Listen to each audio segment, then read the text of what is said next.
Going on a trip, sir? I'm going to my bank to open an account. Don't know how long it'll take. So many forms to fill now. Come to People's Bank. It will only take 10 minutes. Debit card, mobile and internet banking along with cardless cash facilities can now be opened in just 10 minutes with no form filling with People's Bank Digital Banking. Thank you very much for letting me know. It took less time than finishing my morning cup of tea. People's Bank Digital Banking, your ultimate convenience. In a few moments, the news. Digital accounts can now be opened in 10 minutes. People's Bank Digital Banking, your ultimate convenience. This is the Sri Lanka Broadcasting Corporation.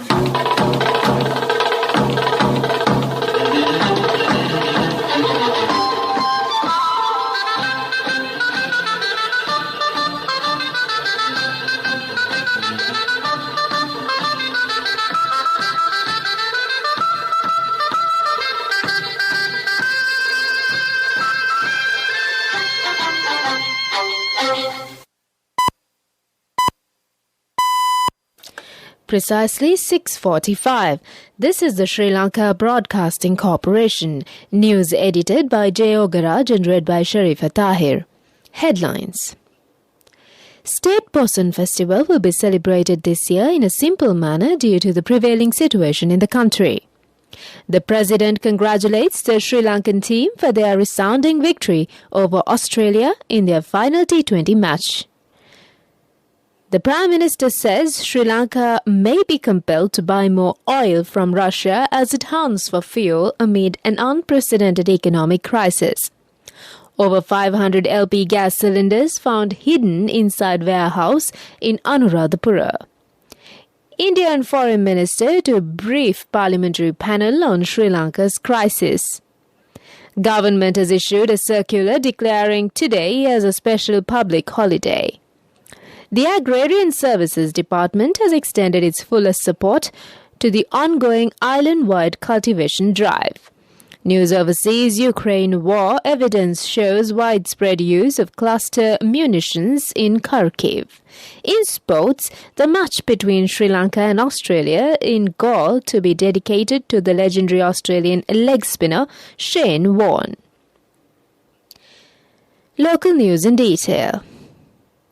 The Anuradhapura Atamasthana, which is the 8 places of worship in Mihintale and Tantrimala-centric 2330th State Poson Festival, will be celebrated this year in a simple manner due to the prevailing situation in the country.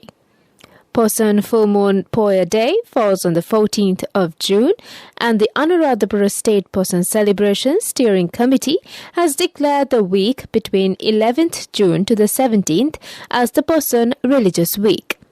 A special steering committee meeting presided by Atapasthanadipati Venerable Pallegama Sirinivasa Nayakathera with the chief incumbents of the major Buddhist shrines at the Anuradhapura Kacheri recently, Anuradhapura government agent Janaka Jayasundara said that without depending on government and private sector funds, the 2022 Poson Festival would be limited mainly to the major Poson religious rituals at the Anuradhapura, Mihintale and Tantrimala sacred cities. He emphasized that they expected to secure funds through the donors and philanthropists and social service organizations at their discretion voluntarily to bear the initial expenses for essential Poson Festival arrangements. The Ministry of Justice, Prison Affairs and Constitutional Reforms says that a total of 173 prisoners are expected to be released on the occasion of the Poson Full Moon Poya Day. The prisoners will be released under a special amnesty on the recommendation of the Minister of Justice, Prison Affairs and Constitutional Reforms, Dr. Vijayadasa Rajapaksa. Accordingly, steps have been taken to release 141 detainees due to the abolition of their fines and another 32 detainees due to the reduction of 14 days. Minister of Ports and Aviation Nimal Siripala de Silva emphasized the importance of upgrading the Mattala Airport as an emergency landing option. The minister also put forward few suggestions, including revamping the airport with more facilities, making maximum use of the airport, minimizing the cost for maintenance and effective management. Today is a government holiday. Government has issued a circular declaring today as a special public holiday. It has been issued by the Ministry of Public Administration. The decision has been taken considering the prevailing transport difficulties and electricity issues. The circular has been issued declaring today as a special government holiday, says the Secretary of the Ministry of Public Administration. The Consumer Affairs Authority has managed to seize domestic LP gas cylinders hidden inside a warehouse belonging to a dealer. A total of 540 filled and 54 empty LP gas cylinders were taken into custody during this raid carried out at Salia Mavata in Anuradhapura last morning. The CAA officials said legal action would be taken against the suspect. According to media reports, the CAA officials had later distributed the seized domestic LP gas cylinders to the general public. Minister Mahinda Amaravira requests the farming community and rice mill owners not to pile up large stocks of rice to create an artificial shortage. The minister said there is enough stocks till December. Therefore, the people or the traders should not panic. The people are requested to buy rice stock only for their daily need and necessary requirement. This will avoid unnecessary rush in the food markets. This is the Sri Lanka Broadcasting Corporation giving you the news. Digital accounts can now be opened in 10 minutes. People's Bank Digital Banking, your ultimate convenience.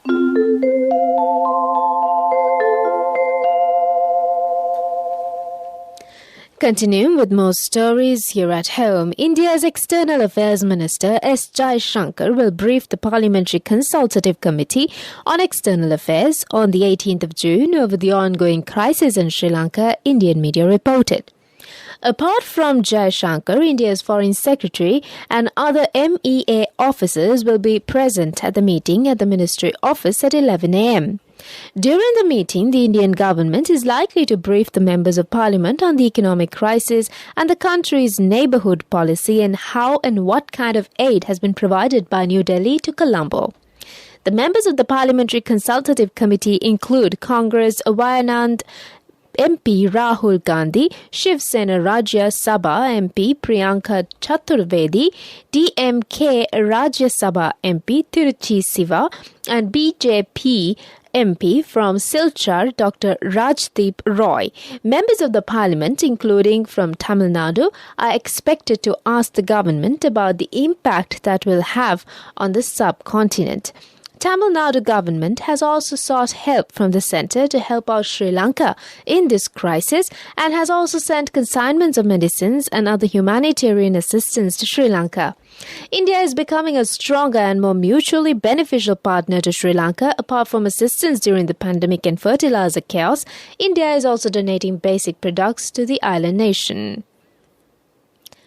Sri Lanka may be compelled to buy more oil from Russia as it hunts for fuel amid an unprecedented economic crisis, Prime Minister Ranil Wickremesinghe said.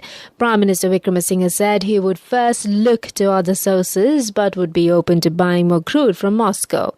Western nations largely have cut off energy imports from Russia in line with sanctions over its war on Ukraine.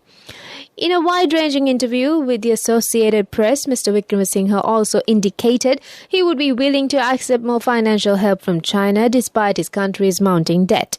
And while he acknowledged that Sri Lanka's current predicament is of its own making, he said the war in Ukraine is making it worse and that dire food shortages would continue until 2024. He said Russia had also offered wheat to Sri Lanka. The Agrarian Services Department has extended its fullest support to ongoing island-wide cultivation drive. Commissioner General of Agrarian Services A.H.M. Abhiratna said the officers of the department are given relevant instruction to support this drive. The government is also planning to take over some bare lands for 5 years lease for the sole purpose of increasing food crops. President Gotabaya Rajapaksa congratulated the Sri Lankan team for their resounding victory over Australia in their final T20 match played at the Pallekele International Cricket Grounds last Saturday. In a tweet message, the president thanked the Sri Lankan captain Dasun Shanaka for his heroic innings and the team's extraordinary performance on the ground. That's local news for the moment. Debit card, mobile and internet banking along with cardless cash facilities can now be open in just 10 minutes with no form filling with People's Bank Digital Banking. Thank you very much for letting me know. It took less time than finishing my morning cup of tea. People's Bank Digital Banking, your ultimate convenience. The main news story is brought to you by Siddhalepa Vedamahatmya. The director of Lady Ridgeway Children's Hospital specialist, Dr. P. Vijay Surya, said the small children are in need of nutritious food. They can be provided the necessary food if the cultivation process is mooted with many varieties. A separate allocation should be made for this purpose. The doctor also said there is 90% of essential drugs and medicines available in the hospital. There is no shortage for drugs in the hospital, Dr. Vijay Surya said. The medicines are supplied to the respective wards without any interruptions. It was true that there was a small shortage in the past, but necessary steps were taken to remedy the situation. The government provided the necessary stocks of medicine to the hospital. As a result, there is no shortage at present, Dr. Vijay Surya added. The main news story was brought to you by Siddhalepa Vedamahatmya. And on Watchlight, National Dengue Control Unit Director Dr. Sudat Samaravira yesterday said that 83 MOH divisions in 16 districts have been declared as dengue high-risk zones as the number of dengue cases have seen an unprecedented increase. He said that Colombo district has been declared as the high-risk district and 18 MOH divisions in the district have also been declared as high-risk zones due to higher prevalence of dengue cases. That's on Watchlight. Moving on to world news. Headlines. Ukraine war. Evidence shows widespread use of cluster munitions in Kharkiv. French election. Left surge threatens Macron majority in France. India destroys houses, several Muslim figures after religious riots. World news in detail. Russia has killed hundreds of civilians in the northeastern Ukrainian city of Kharkiv using indiscriminate shelling and widely banned cluster munitions, according to new research by Amnesty International. Amnesty said it had found evidence of Russian forces repeatedly using 9N-210, 9N-235 cluster bombs, as well as scatterable munitions, rockets that eject smaller mines that explode later at timed intervals. After the visit of 5 separate impact sites in residential neighborhoods in Kharkiv and evidence seen of a distinctive symmetrical spalling effect associated with cluster munitions, says a reporter. We showed images from the sites to 3 weapon experts who all said the impacts were consistent with the controversial weapons, says a reporter. French President Emmanuel Macron is at risk of losing his outright majority after a strong challenge from a coalition of left-wing parties in National Assembly elections. Jean-Luc Mélenchon's Left Green Alliance finished neck and neck with Mr. Macron's ensemble together in terms of votes cast in Sunday's first round. The president faces a battle in next week's second round to win 289 seats and keep his majority. Turnout was a historically low 47.5. In the meantime, security forces in India have demolished the homes of several Muslim figures allegedly linked to riots triggered by derogatory remarks about the Prophet Muhammad. The property owners in Uttar Pradesh were told to vacate their homes beforehand. Muslims have been protesting after anti-Islamic comments made by 2 leading members of the governing BJP. That's on World News. On Development News now. SDB Bank has posted a resilient first quarter of the year, delivering a strong start to the financial year 2022, recording a profit of 181 million rupees for Q1 ending March 31st, 2022. The quarter also witnessed net interest income rising to 1,968 million rupees, an increase of 21% compared with Q1 2021. Total operating income too grew by 19% to 2.17 billion rupees during Q1. SDB Bank has also emerged among the most stable and well-positioned banks in the current economic environment at the end of Q1. Sports News is brought to you by Sampath Bank. We present your future.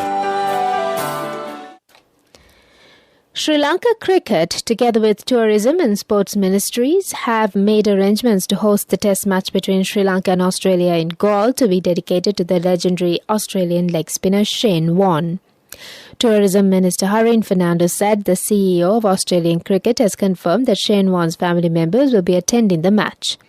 The first test between Sri Lanka and Australia will be played from the 29th of June to the 3rd of July at the Galle International Stadium.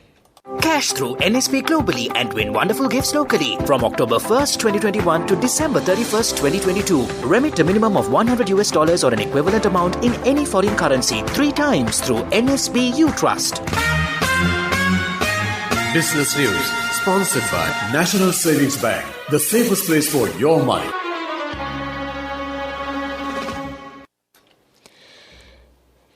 JAT Holdings PLC has posted its best ever financial year on record, doubling its profit after tax during FY 2021-2022, demonstrating resilient performance amidst the most challenging economic environment ever experienced in Sri Lanka. The company's revenue rose by 66% to 8.89 billion rupees from 5.36 billion rupees in the year prior. Meanwhile, gross profits grew 58% to 2.6 billion rupees compared with 1.6 billion rupees in 2020-2021, while operating profit rose by 73%. Most notably, JAT Holdings PLC witnessed its profit after tax expanding by an admirable 102 to 1.2 billion rupees from 600 million rupees in the previous year. The company also witnessed export revenues grow during the year to account for 23% of group revenue from 12% in the year prior as the business pivots towards more export-oriented activity. Business News, sponsored by Cash through NSP globally and win wonderful gifts locally. Will you be the lucky winner of the NSP Golden Jubilee? 50 gold sovereigns for the top prize winner of the NSP Golden Jubilee. Scooters for the 10 second prize winners. iPhones for the 10 third prize winners. Mountain bikes for the 29 fourth prize winners. From October 1st, 2021 to December 31st, 2022. Remit a minimum of $100 or an equivalent amount in any foreign currency 3 times through NSB U Trust.